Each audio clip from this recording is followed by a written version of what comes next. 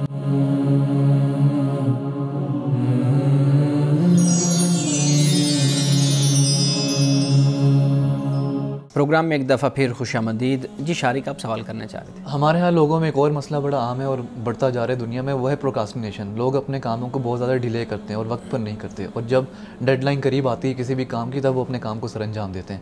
آپ صلی اللہ علیہ وسلم کی حیات مبارکہ سے ہم کیسے سیکھ سکتے ہیں کہ پروکاسٹینیشن کو آپ صلی اللہ علیہ وسلم کیسے ڈیل کرتے، کیسے اس کو ختم کرتے؟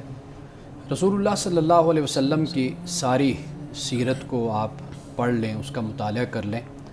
آپ علیہ الصلوۃ والتسلیم کا جو مزاج تھا وہ یہی تھا کہ جو کام ہے اس کو اپنے وقت پر، جیسے میں نے پہلے بھی یہ گزارش کی کہ بحیثیت نبی اور رسول کے، یعنی جو ایک طرز زندگی ہے، طرز اخلاق ہے، چونکہ آپ اسوہ حسنہ ہیں تو آپ کے زندگی میں، آپ کے معاملات میں، آپ کے کاموں میں، مصروفیات میں ہم یہ چیز دیکھتے ہیں کہ ایگزیکٹ جو کام کا وقت ہے یا جو کام کا موقع ہے آپ نے وہ کام اسی موقع پر ہی کیا. یعنی مثال کے طور پر آپ نے یہ فرمایا کہ فرصت اور صحت، لوگ اکثر طور پر اس کو اہمیت نہیں دیتے. بالکل. یعنی آپ کے پاس وقت ہے تو آپ اپنا بوجھ بڑھاتے چلے جا رہے ہیں. جب کام کو لٹکائیں گے تو واضح بات ہے کہ آپ کے پاس ٹائم کم ہو جائے گا اور ممکن ہے کام زیادہ ہو جائے. تو لہٰذا یہ. اچھا، پھر صحت ہے. صحت میں لوگ عیاشی میں، حالانکہ وہ وقت محنت کا ہوتا ہے، کوشش کا ہوتا ہے، اسٹرگل کا ہوتا ہے، اس کو وہ بیٹھ کر تفریح میں اور مزے میں گزار دیں گے. تو لہٰذا پھر اگر بیماری آ جاتی ہے تو پھر یاد کرتے ہیں کہ یار وہ دن صحت ہوتی تو ہم کچھ کرتے. تو بھائی جب صحت تھی تو اس وقت کرتے آپ کام. تو رسول اللہ صلی اللہ علیہ وسلم کے ارشادات، آپ کی طرز زندگی وہ ہمیں بتاتی ہے کہ اس طرح کا کوئی تصور بھی وہاں پر نہیں ہے. صحیح. مولانا صاحب، رسول اللہ صلی اللہ علیہ وآلہ وسلم کی زندگی کو اگر ہم دیکھیں تو ابتدا ہی سے آپ نے یتیمی بھی دیکھی ہے، آپ کے والد کا سایہ آپ پہ نہیں تھا، معاشرتی قطع تعلقی بھی آپ نے دیکھی، اس کے بعد لوگوں کا جھٹلانا دیکھا، پھر آپ کے دشمن، پھر آپ کی جان تک لینے کے لیے لوگ تیار ہو گئے. اب یہ ساری وہ صورتیں ہیں جو ہم سیرت النبی صلی اللہ علیہ وآلہ وسلم سے پڑھ کے آتے ہیں. آج کا جو نوجوان ہے وہ 1-2 چیزوں سے فیڈ اپ ہو کے خودکشی کے خیالات اپنے ذہن میں لانا شروع کر دیتا ہے. آپ بتائیے گا کہ رسول اللہ صلی اللہ علیہ وآلہ وسلم کی جو جوانی ہے وہ اس جوانی کے مصائب اور پھر اس سے نکلنے کی جو داستان ہے پوری، وہ ہمیں اس خاص پہلو میں جس میں نوجوان گھرے ہوئے ہیں کیسے مدد فراہم کر سکتی ہے؟ رسول اللہ صلی اللہ علیہ وسلم نے اپنے امتحانوں کو، آزمائشوں کو بیان بھی فرمایا ہے. اگر آپ وہ پڑھ لیجئے تو انسان یعنی کانپ جاتا ہے. اچھا.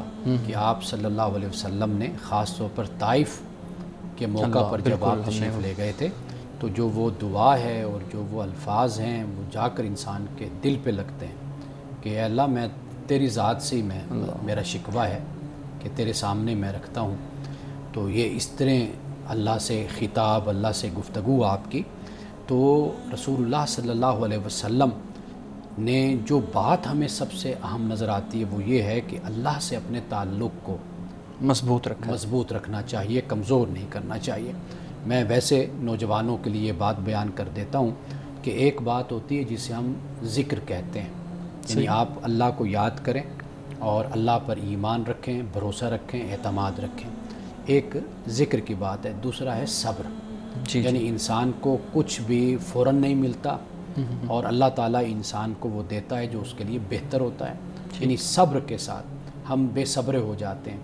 تیسری بات جو ان سے ہوتی ہے وہ مثبت سوچ کی ہوتی ہے کہ آپ اس طریقے سے آپ چلیں کہ آپ معاشرے سے انتقام نہ لینے لگ جائیں، معاشرے نے آپ سے یہ کیا تو اب آپ نے اس سے بدلہ لینا ہے، آپ پھر منفی سوچ کی طرف چل پڑتے ہیں، جس سے آپ گویا کہ اپنا وقت، اپنی صلاحیت اور اپنے آپ کو آپ ضائع کرتے ہیں۔ تو رسول اللہ صلی اللہ علیہ وسلم کی حیات مبارکہ نوجوانوں کے لیے جس طرف آپ نے اشارہ کیا بہت سبق ہے۔ نوجوانوں کو چاہیے کہ وہ رسول اللہ کی سیرت کو پڑھیں اور دیکھیں کہ آپ نے کس طریقے سے، یعنی مکہ کے مقام سے آپ اٹھے، اعلان نبوت فرمایا، 23 سال کے عرصے میں آپ نے پھر مدینہ کی ایک ریاست آپ نے پورا معاشرہ قائم کر کے دکھایا، بلکہ وہاں تک نہیں، جیسے میں نے بتایا کہ روم کی سلطنت اور بادشاہت بھی کانپ اٹھی کہ مسلمانوں کا اس وقت غلبہ شروع ہو چکا ہے۔ حدیث مبارکہ بیان کیجیے گا۔ حضرت عبداللہ ابن مسعود رضی اللہ تعالی عنہ سے روایت ہے، فرماتے ہیں کہ رسول اللہ نے یہ فرمایا کہ آدمی کا پاؤں قیامت کے دن اس کے رب کے پاس سے نہیں ہٹے گا یہاں تک کہ اس سے 5 چیزوں کے بارے میں پوچھ نہ لیا جائے، یعنی کھڑا رہے گا خدا کی بارگاہ میں اور 5 چیزیں اس سے پوچھی جائیں گی۔ اس کی عمر کے بارے میں کہ اسے کہاں صرف کیا، یعنی جو اللہ نے زندگی دی اس کو کہاں پہ تم نے استعمال کیا۔ دوسرا سوال ہوگا کہ جوانی کے بارے میں کہ اسے کہاں کھپایا، کہاں اس کو لگایا تھا اپنی جوانی کو۔ تیسرا سوال ہوگا مال کے بارے میں کہ اسے کہاں سے کمایا اور کس چیز میں خرچ کیا، کس چیز میں خرچ کیا۔ اور 5واں سوال یہ ہوگا کہ علم کے سلسلے میں کہ اس علم پر کہاں تک عمل کیا۔ یہ 5 سوال قیامت کے دن ہوں گے، انسان اس زمین کو، اس جگہ کو چھوڑ نہیں پائے گا خدا کے سامنے جواب نہ دے پائے۔ اور یہاں پر نوجوانوں کے لیے خاص طور پر یہ فرمایا کہ جوانی کے بارے میں ہم سے سب سے پوچھا جائے گا کہ اس کو تم نے کہاں پر لگایا تھا۔ ناظرین گرامی، اس دعا کے ساتھ اپنے پروگرام کا اختتام کریں گے۔ اللہ رب العزت حسن کلام اور تاثیر کلام عطا فرمائے، ہماری زبان کی گروں کو کھول دے اور سننے والوں تک خیر کا پیغام پہنچے۔ اجازت دیجیے، خدا حافظ۔